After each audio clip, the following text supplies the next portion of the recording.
আলহামদুলিল্লাহ, যে কথা বলছিলাম যে আল্লাহ রসুল যখন মক্কা মদিনা থেকে আবার মক্কায় ফিরে আসতেছে হজ করার জন্য, কী হজ বললাম বলেন? উমরা হজ। কী হজ বলেন? উমরা হজ। উমরা হজের হুদাইবিয়া নামক যখন স্থানে আসে তখন হযরত উসমানকে পাঠালেন যে আবু সুফিয়ানকে যে বলো যে আমরা যুদ্ধ করতে আসিনি, আমরা কি করতে আসছি? আমরা উমরা হজ করতে যাচ্ছি। তারপরেও তাদেরকে বাধা দিল এবং বলল তোমরা উমরা হজ করতে পারবা না, তোমরা ফিরে যাও, মদিনায় ফিরে যাও। হযরত উসমান যখন পাঠিয়ে দিলেন, লোকেরা একটু পরে খবর গেল হযরত উসমানকে মার্ডার করে ফেলেছে। হযরত উসমানকে মার্ডার করে ফেলেছে, এই খবর রাসূলের কানে গেল। রাসূল এতটা রেগে গেলেন, জীবনে কোনোদিন এত রাগ রাসূল রাগেন নাই।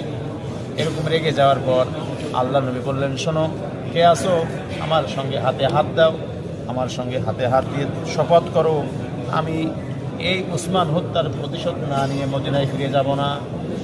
এই জন্য এই বায়াত, আমাদের দেশে বায়াত মানে হলো আমরা মনে করি যে ওই পীর সাহেবের হাতে মুরিদ হয়ে আমরা নামাজ রোজা করবো, এই বায়াত। কিন্তু আসলে না, বায়াত হলো মূলত এখানে জিহাদের বায়াত করছে।